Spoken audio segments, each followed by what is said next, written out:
wanita yang memangkas rambutnya lebih pendek, bahkan lebih pendek dari laki-laki. Saya teringat sekali dulu di era 90-an, salah satu potongan rambut yang membuat semua wanita rela untuk memangkas rambut panjangnya, yaitu terpengaruh dengan gaya rambut Demi Moore.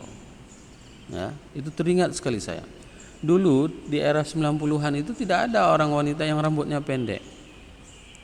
Tapi karena dibuat sebuah model oleh Demi Moore dan itu bisa di framing ke seluruh dunia, rambutnya itu dipotong pendek wanita. Dan situ mulai terkenal rambut pendek bagi wanita.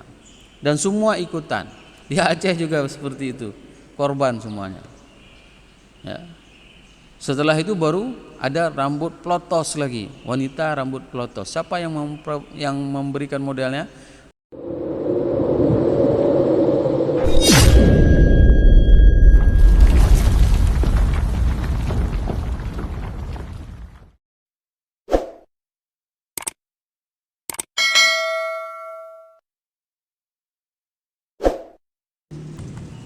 Assalamualaikum warahmatullahi wabarakatuh.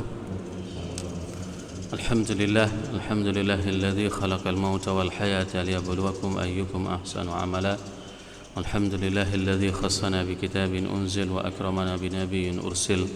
Asyhadu an la ilaha illallah lahu da'watul haq hadisun 'alaiha wa ujaba tabsyiri biha wal takum minkum ummatun yad'una ilal khair ويأمرون بالمعروف وينهون عن المنكر وأولئك هم المفلحون وأشهد أن محمدا عبده ورسوله بلغ الرسالة وأدى الأمانة ونصح الأمة وكشف الغمة حتى أتانا اليقين ليلها كنهارها لا يزيغ عنها إلا هالك اللهم صل وسلم وبارك وأنعم على حبيبنا وشفيعنا وزخرنا ومولانا محمد وعلى أزواجه أمهات المؤمنين وذرياته وآل بيته وصحبه أجمعين وجزا الله عنا سيدنا محمد صلى الله عليه وسلم وما هو أهله رب اشرح لي صدري ويسر لي أمري واحلل عقدة من لساني يفقهوا قولي أما بعد.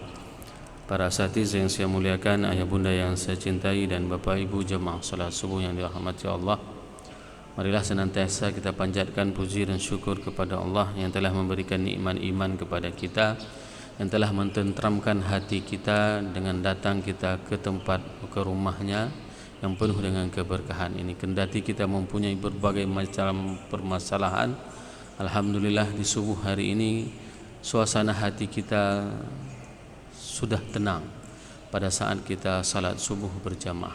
Kendati berbagai permasalahan yang kita alami selama ini, dengan kita salat subuh di subuh yang berbahagia ini membuat rasa tenang diri kita, walaupun banyak kekurangan yang ada di dalam kehidupan kita. Itulah nikmat iman.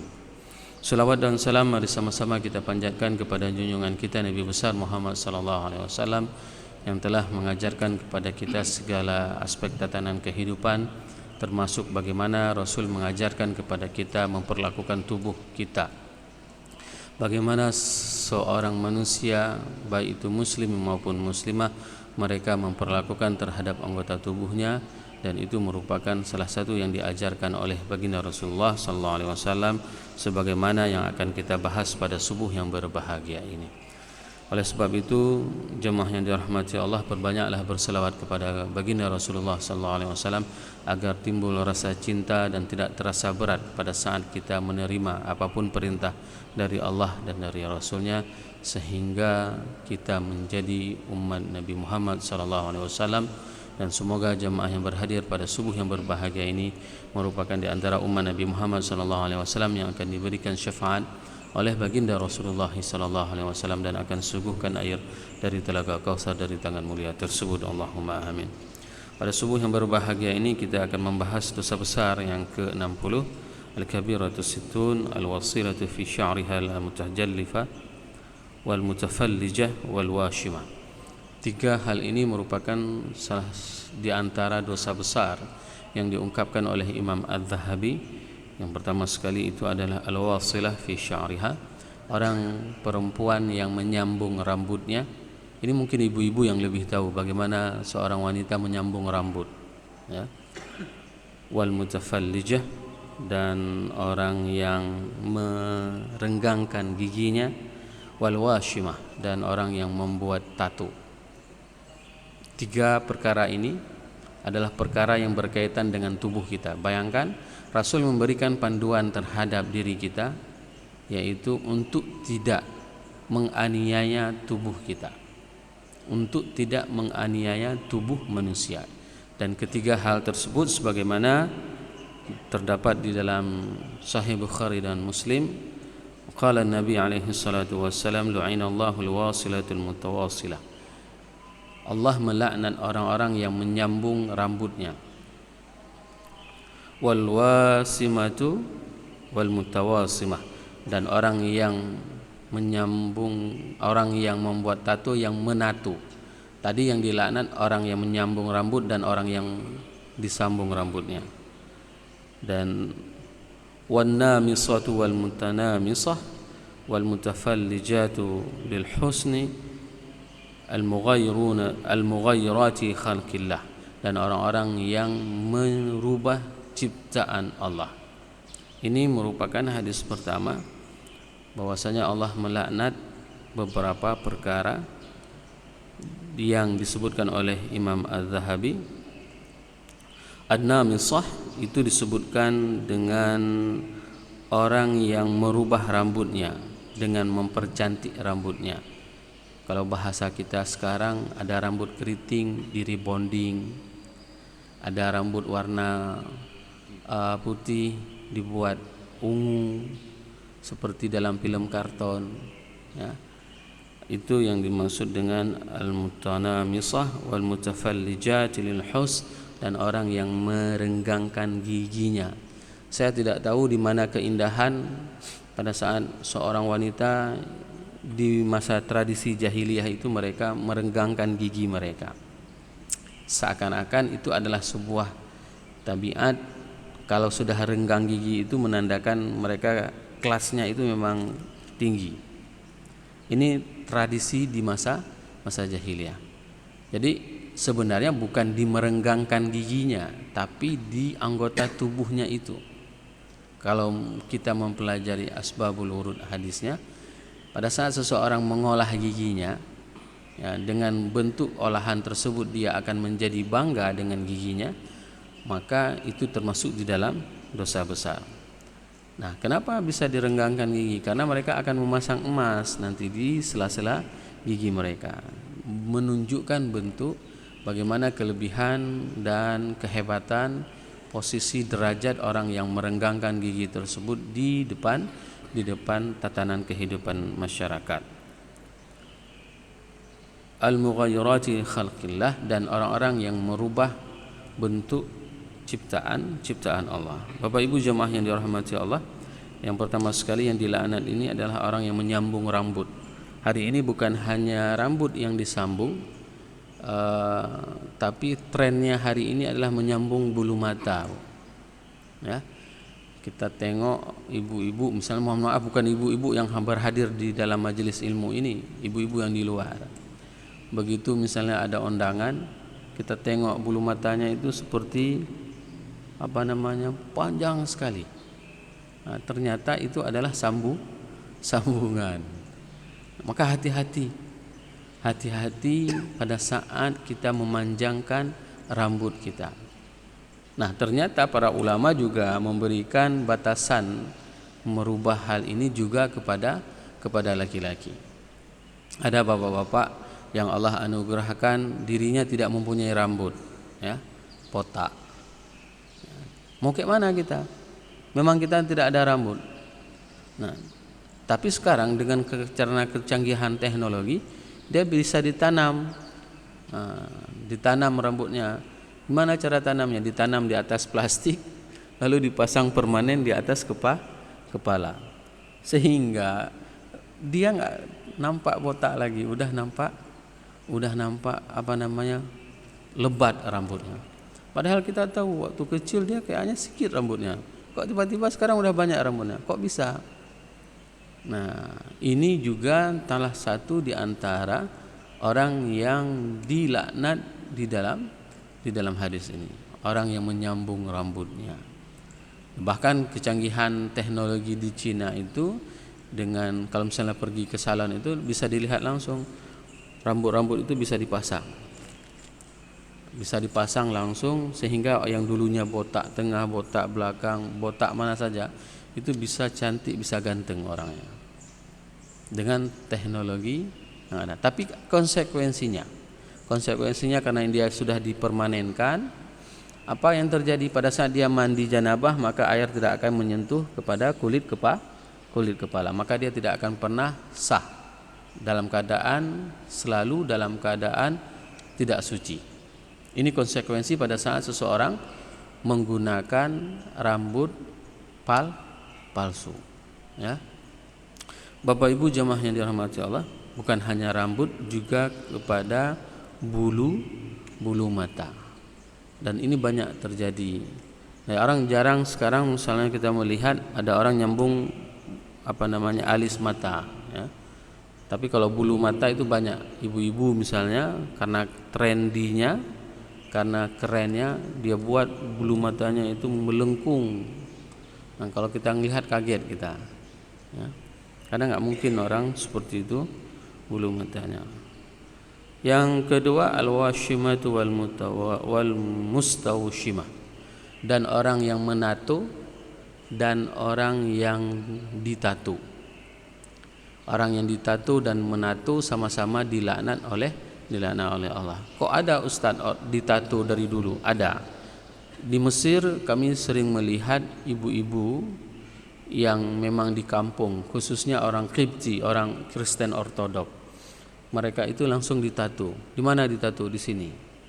Di dahinya, di tangannya, bahkan ada sebagian anak laki-laki ditato di dadanya. Tato apa? Tato salib. Ya. Untuk apa? Karena pas saya tanya kepada mereka, dia bilang supaya kami jangan murtad. Saya terbayang, rupanya bukan orang Islam aja yang murtad, orang Kristen juga murtad. Jadi mereka membuat tato itu supaya mereka tidak murtad. Itu bagian dari upaya mereka supaya menjaga ekosistemnya, supaya tidak tergerus, berubah dan hilang ditelan basah. Nah, hari ini yang parahnya, dan ini pernah saya lihat di Luk Ismawi, anak perempuan bertato, cuman tatonya tulisan, apapun ceritanya. Kalau laki-laki juga ada, laki-laki banyak bertato mereka, dan ini semuanya dilaknat. Bagaimana nasibnya Ustaz kalau seandainya tato itu sudah terlanjur? Dulu dikerjakan pada saat kita sedang tidak mendapatkan hidayah. Bagaimana? Ya, pendapat ulama ada dua. Ada pendapat yang memang harus dihilangkan. Nah, kalau seandainya tatonya udah penuh, ya, saya pernah sekali waktu tawaf itu ngelihat orang tato penuh badannya ditato semuanya, lagi tawaf, dan dia menangis luar biasa. Mungkin inilah kesadaran bagi diri dia pada saat dia sudah taubat, badan dia sudah ditato semua, nggak mungkin dihilangkan. Kalau dihilangkan, digosok semua itu hancur wajahnya, dan dia tidak akan pernah bisa untuk salat.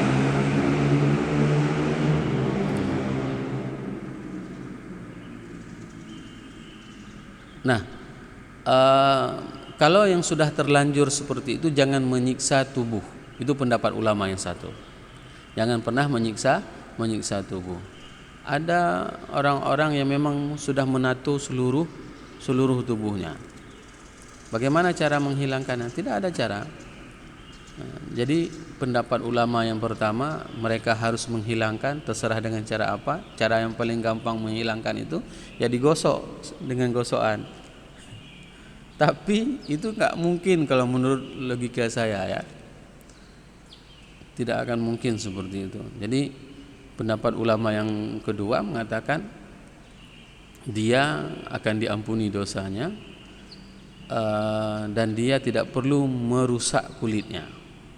Ini lebih selamat, sehingga dia tidak akan terkena berbagai macam resiko, sehingga dia tidak bisa melaksanakan dan melanjutkan ibadahnya di atas muka bumi.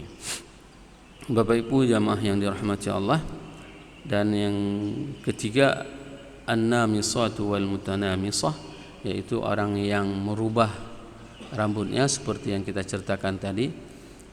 Heran kita melihat kondisi manusia, ya, perilaku manusia pada saat mereka punya rambut lurus, nggak kepengin rambut lurus, kepengin keriting. Ada rambut keriting, kepengin lurus. Ini kan aneh, ya.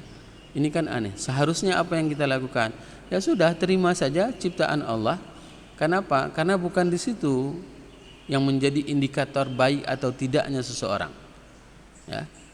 Baik tidaknya seseorang itu adalah inna akramakum indallahi atqakum. Sesungguhnya orang yang paling mulia di sisi Allah itu adalah ketakwaan kalian. Bukan dilurus rambut atau dikeribunya. Berapa banyak orang yang keribu, orang suka melihatnya. Berapa banyak orang yang lurus rambutnya tidak suka dilihat oleh orang. Jadi suka atau tidak itu merupakan sangatlah relatif, ya. Suka atau tidak itu merupakan sangat relatif. Sehingga pada saat seseorang dan ini kejadian pernah saya melihat langsung, orang Aceh, ya, nggak mungkin. Saya ketemunya di salah satu tempat wisata di Gunung Salak. Saya tengok orang Aceh ngomong bahasa Aceh, kok tiba-tiba rambutnya itu semuanya pirang. Nggak mungkin, ya. Nggak mungkin. Kenapa? Kalau misalnya dia pirang rambutnya semuanya, bisa jadi bulu matanya juga pirang, bulu tangannya juga pirang, misalnya seperti itu. Tapi enggak.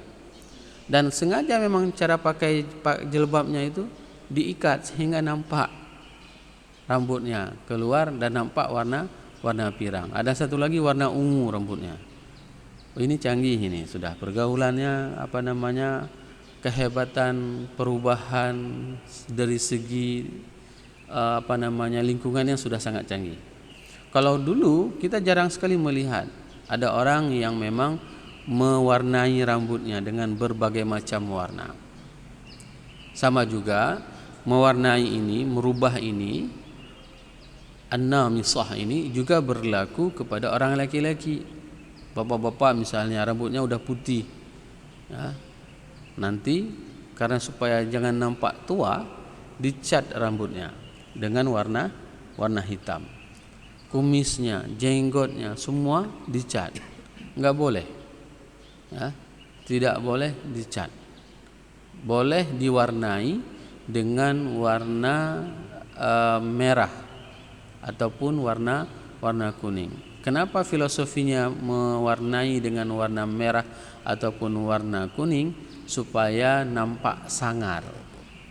Dulu pada saat setiap peperangan, orang-orang akan takut apabila melihat orang yang jenggotnya warna merah sama warna kuning. Ini merupakan salah satu yang memang diajarkan oleh baginda Rasulullah sallallahu alaihi wasallam, sehingga kita tidak dibenarkan untuk mewarnai, meluruskan, mengkeritingkan rambut kita. Dan ini paling banyak terjadi, apalagi di barbershop hari ini. Berbagai macam tawaran fasilitas supaya apa? Supaya nampak keren, supaya nampak ikut model. Dan bahkan yang paling ngeri lagi, anak-anak muda kita hari ini pada saat dia memotong rambut dengan alanya satanik, alanya setan. Bagaimana memotong rambut alanya setan itu? Dia tinggalkan sedikit rambutnya di atas, ya, seperti bulu kuda. Ada yang seperti itu membuat diri mereka aneh-aneh. Dan kalau kita lihat, rasanya kita malu, ya, seumur kita. Kalau misalnya ada yang pangkas seperti itu memang sangat tidak sesuai, ya, sangat tidak sesuai. Maka para ulama kita itu melarang orang laki-laki menyerupai rambutnya dengan wanita, orang wanita menyerupai rambutnya dengan gaya laki-laki. Gaya rambut laki-laki yang pernah dianjurkan oleh Rasulullah SAW, terkadang rambut Rasul sampai di bawah telinga. Ini rambut Rasul. Terkadang rambut Rasul sampai ke pundak. menandakan apa? Pasti wanita jauh lebih panjang dari itu. Nah, hari ini banyak orang wanita yang memangkas rambutnya lebih pendek, bahkan lebih pendek dari laki-laki. Saya teringat sekali dulu di era 90-an. Salah satu potongan rambut yang membuat semua wanita rela untuk memangkas rambut panjangnya, yaitu terpengaruh dengan gaya rambut Demi Moore. Ya, itu teringat sekali saya. Dulu di era 90-an itu tidak ada orang wanita yang rambutnya pendek. Tapi karena dibuat sebuah model oleh Demi Moore dan itu bisa di framing ke seluruh dunia, rambutnya itu dipotong pendek wanita. Dan situ mulai terkenal rambut pendek bagi wanita. Dan semua ikutan. Di Aceh juga seperti itu, korban semuanya. Ya. Setelah itu baru ada rambut plotos lagi, wanita rambut plotos. Siapa yang memberikan modelnya? Waktu itu dia belum masuk Islam, Sydney O'Connor. Ya. Dia yang buat pertama sekali wanita rambutnya botak. Tapi alhamdulillah mak itu masuk Islam dia. Dari rambutnya botak, alhamdulillah masuk Islam, berhijab dan meninggal dalam keadaan Islam. Itulah Sydney O'Connor, salah seorang penyanyi dari Irlandia, dari Inggris. Nah, Bapak Ibu jemaah yang dirahmati Allah, wan mutafallijat lil husn, dan orang yang merenggangkan giginya untuk kecantikan. Nah, bagaimana hukumnya Ustadz kalau seandainya orang pasang behel? Kalau pasang behel itu dibenarkan. Kenapa? Karena susah nanti orang melihatnya, ya kan? Ada orang misalnya giginya tidak rapi, itu dibenarkan untuk dirapikan. Dan itu sangat mempengaruhi terhadap bacaan Al-Quran. Maka beda dengan orang merenggangkan giginya itu supaya apa? Supaya dia untuk menunjukkan kelas kehidupannya. Sengaja dia renggangkan giginya, dia pasang permata di tengah-tengah giginya, ataupun dipasang berlian di tengah giginya, sehingga setiap hari dia harus seperti ini. Harus tersenyum menunjukkan gigi, jigongnya harus dinampakkan. Supaya apa? Supaya nampak permatanya. Nah, dia enggak tersenyum pun dia seperti itu. Dalam kamar mandi pun dia seperti itu. Nah, hal-hal seperti inilah yang dilarang di dalam hadis tersebut, dan merubah ciptaan Allah. Merubah ciptaan Allah ini paling banyak terjadi juga sama ibu-ibu, sama wanita. Mana buktinya? Bibirnya tidak seksi, diseksiin, ya. Standar bibir itu seperti apa? Kalau saya membaca dikatakan seperti Angelina Jolie katanya. Saya pikir pertama Angelina Jolie orang India, rupanya orang Amerika, ya. Bibirnya seksi katanya, nggak tahu gimana seksinya. Tapi dirubah. Dagunya tidak lancip, dibuat lancip. Hidungnya tidak mancung, dimancungin. Dan itu semuanya melakukan operasi. Nah, apa dampaknya? Dampak yang paling terbesar pada saat seseorang merubah tubuhnya itu akan terkena dengan penyakit, berbagai macam penyakit, dan salah satunya yang sudah pasti itu adalah kanker. Ya, salah satunya itu adalah kanker. Maka kita tidak perlu merubah tampilan kehidupan kita. Berapa banyak di antara kita waktu kecil mukhlutoh, ya, hidung istilahnya, dibilang waktu kecil, dulu waktu kecil kayaknya jelek kali ya, tapi udah besar kok udah ganteng katanya, udah besar kok udah cantik. Kok bisa? Karena itu kan semua yang merubah Allah. Yang merubah itu semuanya adalah Allah. Kalau misalnya kita melihat waktu kecil dia ingusan misalnya tiap hari, ya, misalnya nggak ada turus, nah, memang kotor misalnya, tapi udah besar kok udah bersih, udah. Kenapa? Karena semua itu akan berubah seiring berjalan waktu, seiring perkembangan zaman. Jadi tidak perlu kita untuk merubah. Apalagi ibu-ibu, ada alisnya, disulam alisnya. Saya perlu mendengar juga ada sulam alis. Biasanya orang sulam kain. Tapi kali ini dengan kecanggihan teknologi itu bisa disulam. Alisnya dibentuk. Yang parah lagi kalau seandainya punya tradisi dulu, ada ibu-ibu yang suka mengerok alisnya, dipasang alis cat. Begitu keringatan pergi ke pesta luntur pas dilap. Apa yang terjadi? Tiba-tiba tidak ada lagi alis, sudah dilap semua alisnya. Maka tidak boleh kita merubah ciptaan Allah. Bapak Ibu jamaah yang dirahmati Allah, ada satu hadis lagi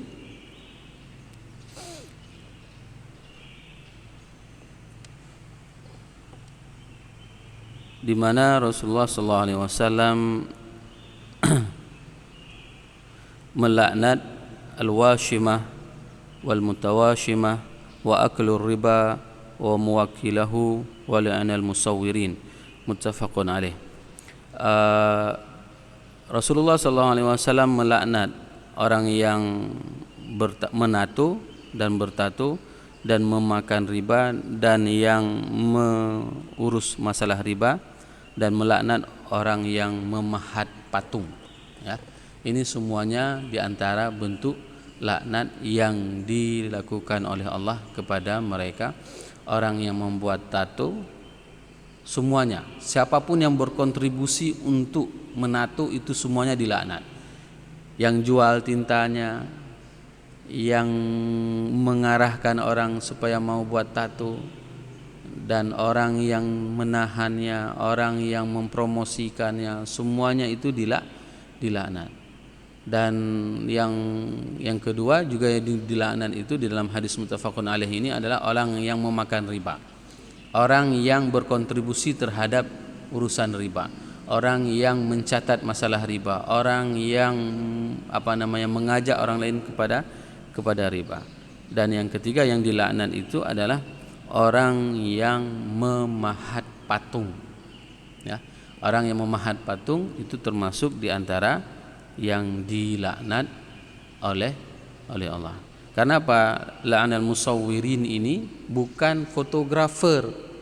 Banyak saudara-saudara kita, mohon maaf, dia menerjemahkan musawwirin ini adalah orang fotografer. Nah, foto, bapak pergi ke toko foto, nampak foto kan, cetak pas foto, itu dilaknat menurut mereka. Enggak, kalau pas foto enggak dilaknat. Jadi jangan terjemahkan musawwirin ini adalah fotografer. Tapi ada juga fotografer yang dilaknat, fotografer yang memoto yang tidak baik. Contoh fotografer yang tidak baik, orang belum menikah, dia sudah foto-foto, diarahkan supaya dipeluk, supaya dicium, supaya ini, supaya itu. Fotografer belum nikah, tapi dia sudah mengarahkan orang seperti itu. Itu juga dilaknat, pekerjaan seperti itu. Ataupun fotografer porno, itu juga dilaknat. Tapi secara asbabul wurud, hadis ini itu dengan jelas mengatakan yang dimaksud dengan musawwirin ini adalah para pemahat, orang yang membuat patung. Jadi mohon dipelajari setiap hadis itu asbabul wurudnya, bagaimana bentuk turunnya dan kondisi pada saat itu. Tidak ada fotografer di zaman Rasulullah SAW, nggak ada satupun tukang foto. Yang ada itu adalah tukang pahat. Walaupun pahatannya itu tipis, itu juga dilaknat. Dan itu sudah kita bahas pada pertemuan sebelumnya. Ya.